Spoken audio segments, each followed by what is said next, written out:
Coal's about ready, but before I put them in there and get the grill up to temperature,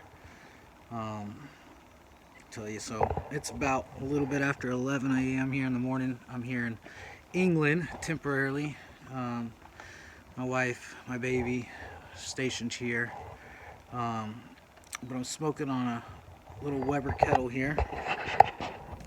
This is only my fourth time smoking. It's New Year's Eve, and I did a ham on Thanksgiving, small one, about 3 pounds.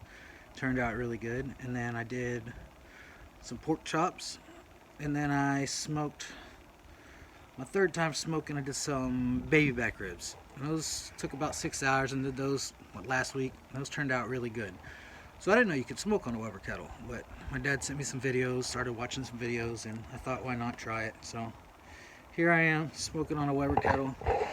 And this little thing here, I forget what they're called, but this thing helps a lot. Got a spot here for the coals, put my wood chips or wood chunks here, and then a water trough here.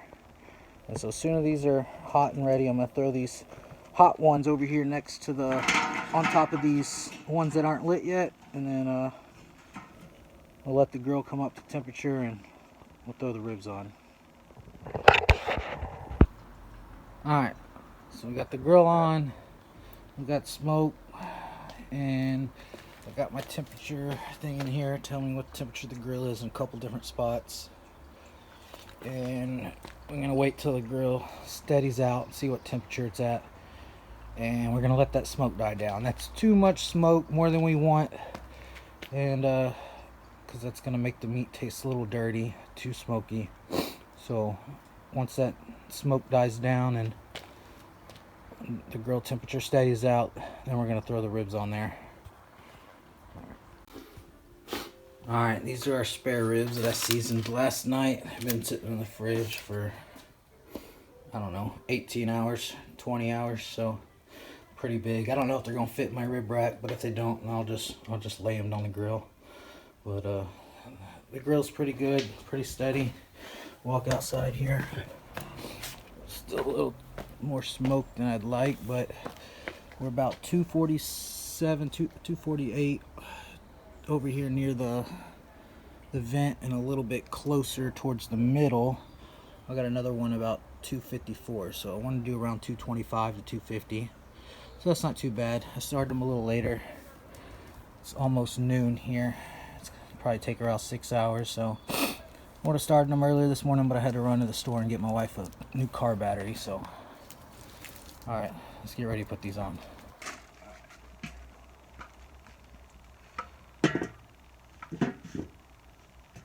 Alright,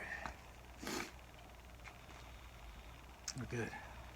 Alright, so just an update here. We've been cooking for about an hour now, and I got this great little wireless temperature Maverick Pro reader. It's got 4 different probes, so I don't have to sit out here and watch it constantly, but we are about 230, 250 constantly, and it's still got a little bit of smoke. It's a little windy, so, but it's not very much smoke. It's really faint, and we'll probably come back out here in about at the 2-hour mark, lift the lid up, check it. If we need to spritz it with some apple cider vinegar and some water, we will do so.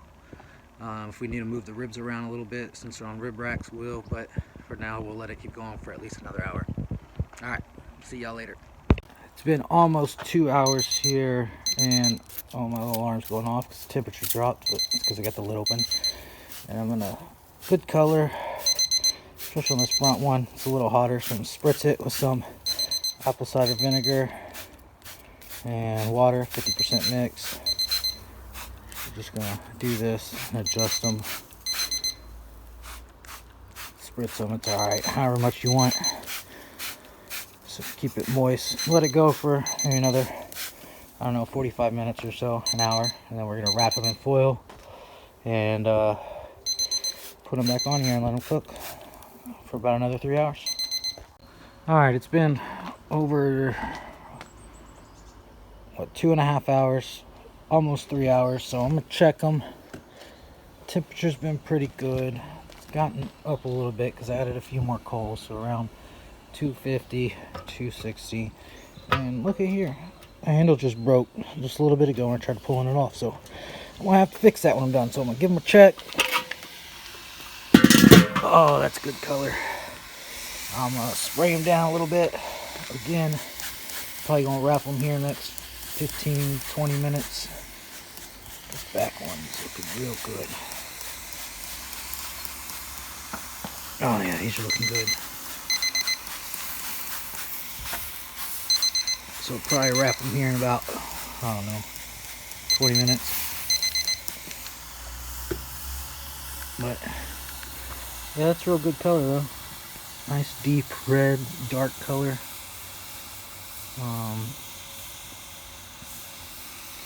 Anyways, put the grill back on, lid back on, and keep cooking. Kind of difficult now that this handle here broke, but that's alright. We'll fix that after we're done cooking. Alright, keep it going. Alright, so we've been cooking for about 3 hours, and it's been around anywhere from 225 to 250, so pretty good temperature range. And take them off, look at them, or take the lid off and probably spray them down again, and go ahead and double wrap them with foil here, and we'll put them back on with meat face down. So we'll face them down on the grates, and we'll leave them wrapped for about another, I don't know, 3 hours. So I'm gonna do that real quick, and I'll get back to you. So before I start wrapping them, just give you guys another look at the color. Yeah, they're looking really good. So should be no problem with these today. So I'm gonna go ahead and get them wrapped, spray them down real quick, and I'll put them right back on. All right, we got them racked, laying face down, and these are pretty big, so there's not a whole lot of room on here. I'm gonna break this charcoal up here a little bit.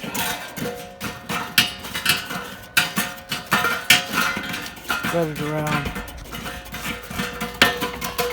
and create some ash. So I'm gonna get the ash out here so I can get some good airflow.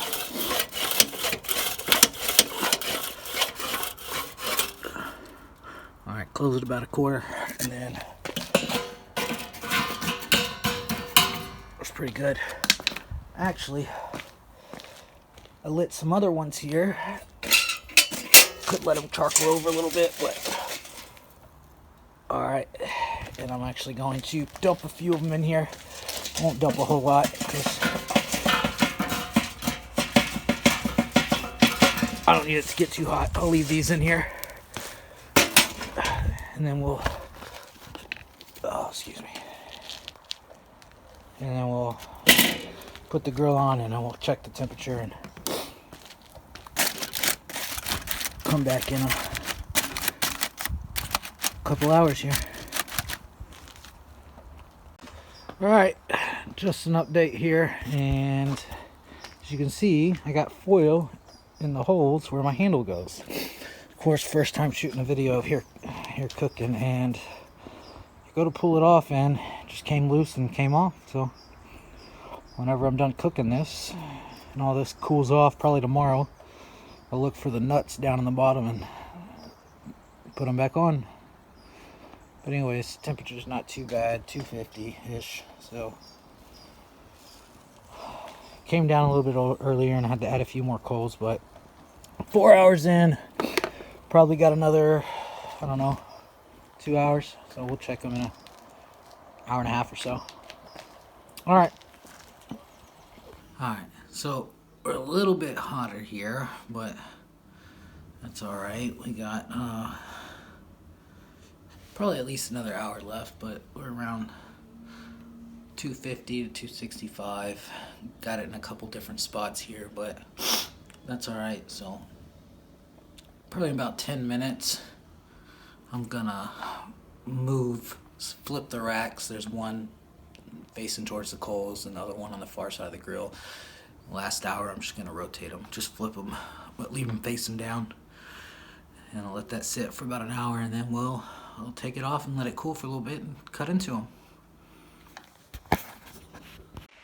Alright, so the rib's been on for about 6 hours. They've been wrapped for about an additional 3 hours. I'm going to go for another 30 minutes, 20 minutes or so, and I'll pull them off and cut into them. But it's New Year's Eve, and it's our first video we've ever made, and my wife here, Becca, is learning how to edit videos. I don't know what to say. Oh.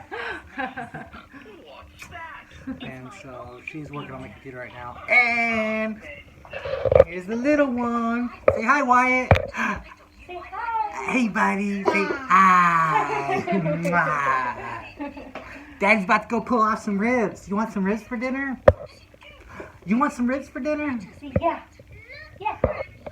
He's watching Peppa the Pig. Alright.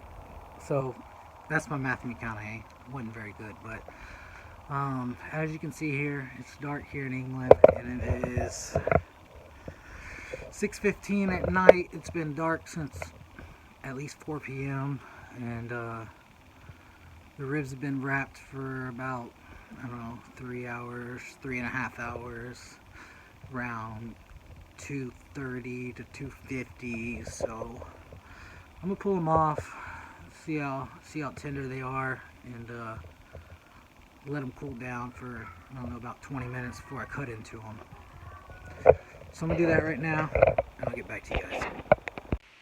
Alright, these ribs are done and finally cooled off. And I got them on the back side because that's how they were laying, but they got some pullback on them. A little bit of pullback, but we're going to cut a piece off and do a little taste test. So set you down right here. I've got my little Texas cutting board. It's quite worn out since I've had it for several years, but here we go. Oh, it's already falling apart. Alright.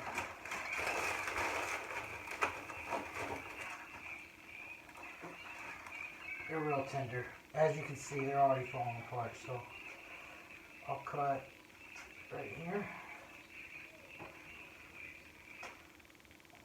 This one.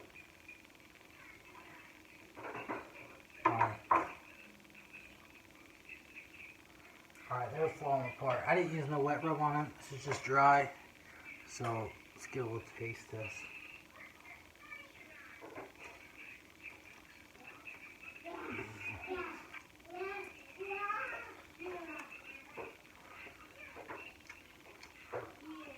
It's not too bad.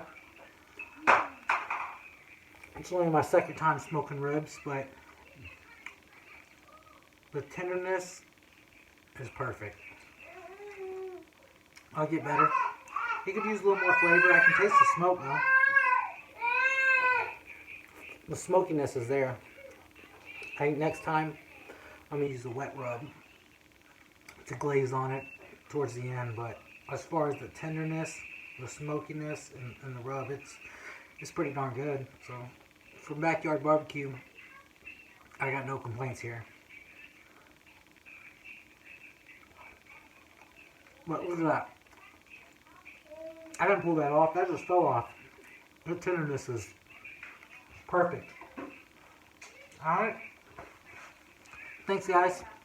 I'll be doing a brisket here in the next couple days. Never done a brisket before, but I got a brisket, 6.5 pound brisket. I've already cut up or trimmed and seasoned. And like a couple days after New Year's, I'll probably this Sunday, I think I'm going to do a brisket. So I'll bring you all along for this too. Alright, cheers. Happy New Year's.